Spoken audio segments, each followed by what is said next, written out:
the response of the Haredi Jewish community in Brooklyn, New York City, to allegations of sexual abuse against its spiritual leaders has drawn scrutiny. When teachers, rabbis, and other leaders have been accused of sexual abuse, authorities in the Haredi community have often failed to report offenses to Brooklyn police, intimidated witnesses, and encouraged shunning against victims and those members of the community who speak out against cases of abuse. Prevalence and underreporting. The greater New York City area is home to the largest Haredi community outside Israel. Haredim, who are often called ultra-Orthodox, though they themselves do not like that label, make up about 250,000 of New York City's population, and most of them live in Brooklyn. According to scholars, the rate of sex abuse within Haredi communities is roughly the same as anywhere else. However, for generations, most victims have not come forward with accusations because of stigmatization from the community, and when they did come forward, the matter generally stayed within the community, rather than being reported to the police and forming part of crime statistics. Sexual abuse within the community is often not reported to police. Many feel that to report a Jew to non-Jewish authorities constitutes the religious crime of Misra.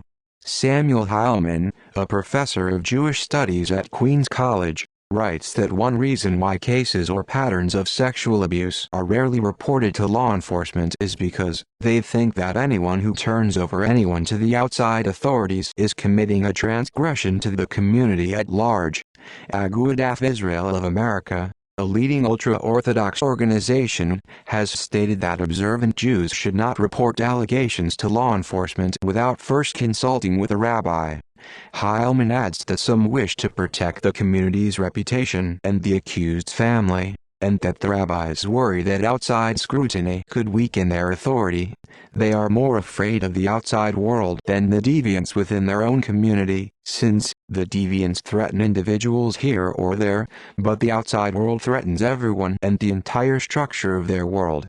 However, other rabbis, including the Chabad Lubavitch Rabbinic Court in Crown Heights and Yosef Blau, disagree, and encourage reporting abusers to police, stating that the ban on Misra does not apply.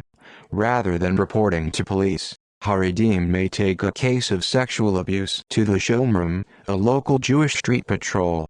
The Shomrim keep the names of suspected child molesters on file, but do not share them with law enforcement or take other measures to end abuse, and sometimes try to discourage people from taking a case to the police. Reports of abuse to religious authorities rarely result in punishment for the offender, as in the Catholic sex abuse cases, where child molesters were reassigned to other dioceses. Rabbis, teachers, and youth leaders found to be abusing children are usually reassigned to another yeshiva, perhaps after seeing a board of rabbis. Many of the people accused and or convicted of sexual abuse and related charges in Brooklyn's Haredi community are rabbis.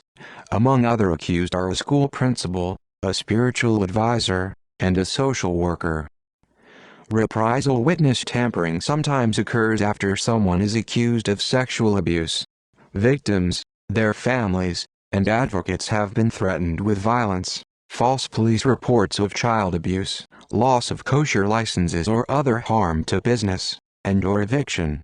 They are pressured or offered bribes not to cooperate with prosecutors, and physical harassment, distribution of flyers attacking victims and advocates, and coercion occur. Establishment. Reprisal against sexually abused children and their parents can be severe.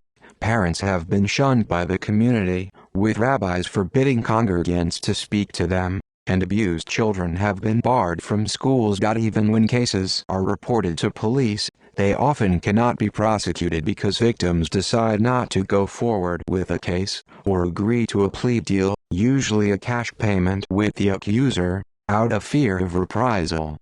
District Attorney Charles Hines has stated, "As soon as we would give the name of a defendant, rabbis and others would engage this community in a relentless search for the victims, and they're very, very good at identifying the victims. And then the victims would be intimidated and threatened, and the case would fall apart." Hines has described the intimidation that occurs in these cases as worse than anything else he has ever seen in his career, including mob cases and police corruption cases. Prosecution. Brooklyn's district attorney, Charles Hines, has had a mixed record on prosecution of these sexual abuse cases. He was praised for starting a program in 2009 called Kol Tzedek, Voice of Justice, which is geared toward ultra-Orthodox Jews and encourages them to cooperate with law enforcement. According to Hines, it reduced the amount of victim intimidation. Since 2009, roughly 100 out of 5,389 cases of sexual abuse in the district have come from the ultra-Orthodox community. The first high-profile child sex abuse case that Hines brought against the Hasidic community since his election in 1989 was that of Nehemiah Weberman, an unlicensed youth counselor and prominent member of the Satmar community, who was convicted on December 10, 2012, of repeatedly sexually abusing a 12-year-old girl he was supposed to be counseling, and sentenced to 103 years in prison. Some victims' rights activists have still criticized Hines, accusing him of pandering to rabbis and those in power for political reasons, and not prosecuting cases aggressively enough. Described as a velvet glove wrapped around a velvet fist, his approach did not publicize the names of defendants, even those who were convicted of abuse, and took other steps to remain in the good graces of religious leaders who took the side of accused molesters. In one complex series of cases, for example, after a prominent cantor was convicted of sexually abusing a 16-year-old boy, the boy's father was indicted by prosecutor Hines for extortion based in part on testimony from a supporter of the cantor.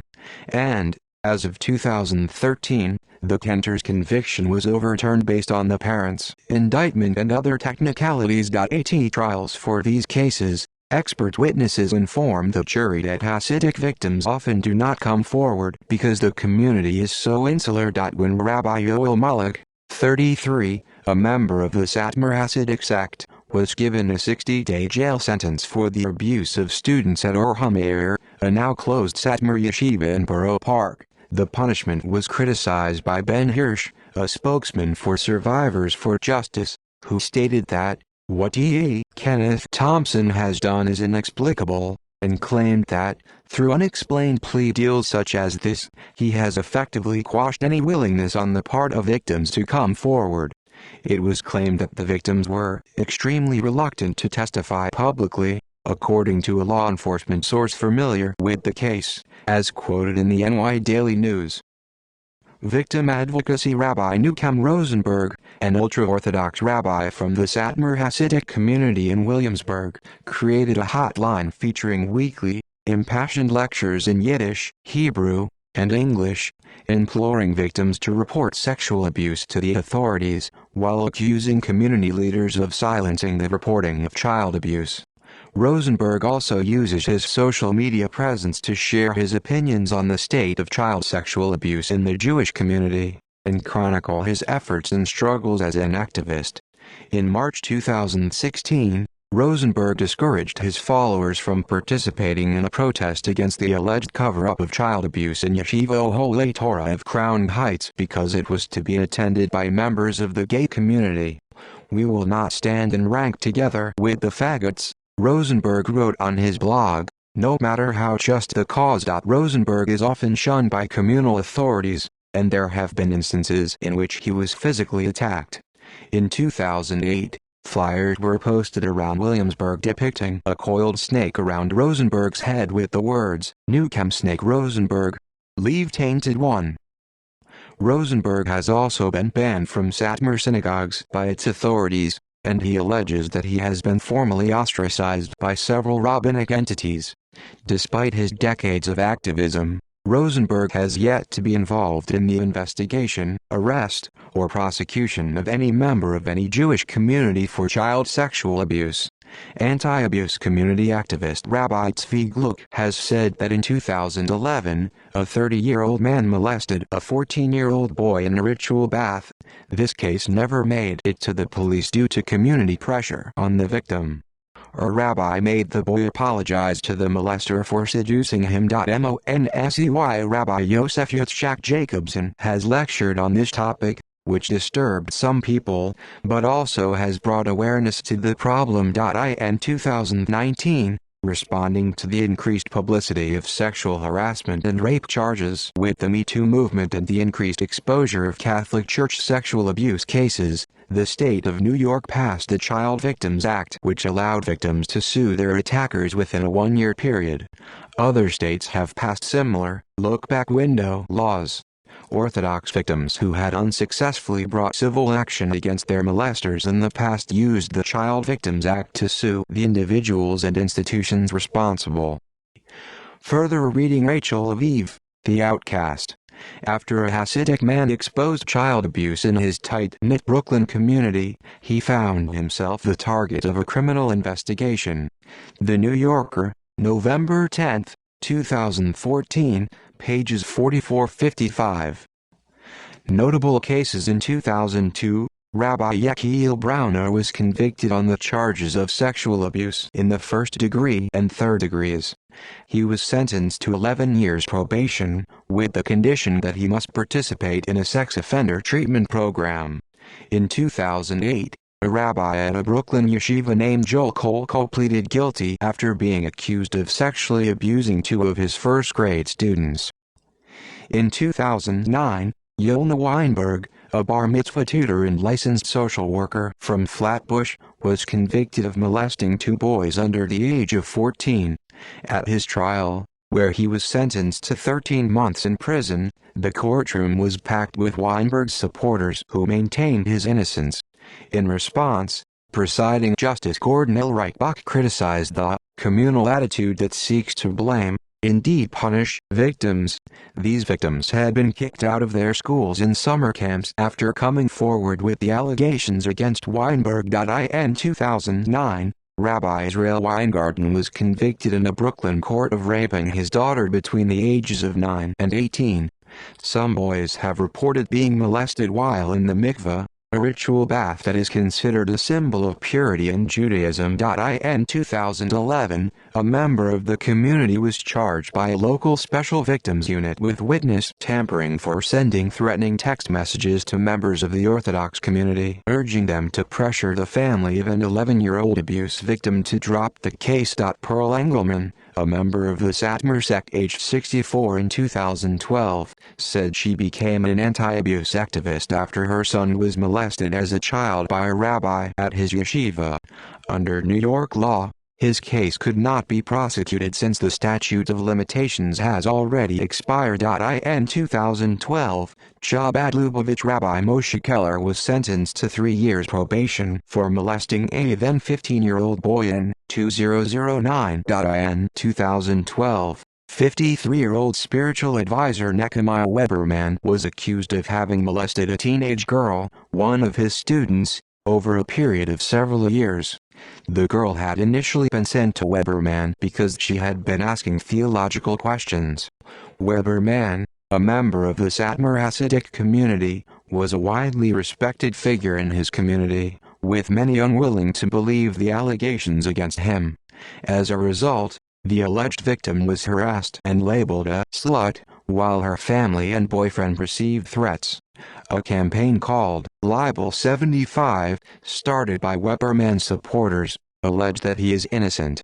A 48-year-old man named Abraham Rubin was charged with bribery, witness tampering, and coercion in connection with the case, offering the alleged victim and her family money, while suggesting they flee to Israel to avoid testifying.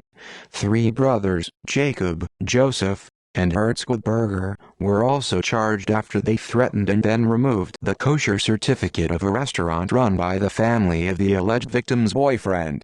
In 2012, Weberman was convicted on all 59 charges, and received 103 years.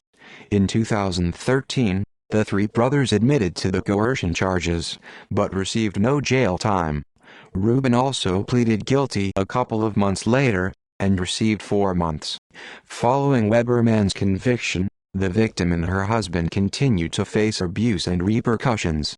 The victim was shamed and driven from the synagogue on the high holy days, and several weeks prior to that, someone had thrown eggs at her husband's store. In 2012, a woman from Kiryas Joel came forward with allegations that her 14-year-old son had been masturbated by a Hasidic man who worked at his Vizhnitz school.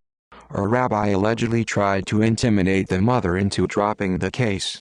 The boy was subsequently expelled from the school, and staff at the school also threatened to charge the mother with child abuse. Mordechai Young Rice, a 38-year-old father, claimed in 2012 that his mentally disabled teenage son had been molested in a mikveh by an older man. Young Rice said he first suspected the abuse after his son came home with blood in his underwear at age 12, and later was caught touching another child on the bus. Young Rice was harassed by other members of his community for coming forward with the allegations, including receiving messages on his answering machine filled with curses. Police later arrested the suspect, 27-year-old Meir Daskalowitz. In 2013, he pleaded guilty to sexual abuse.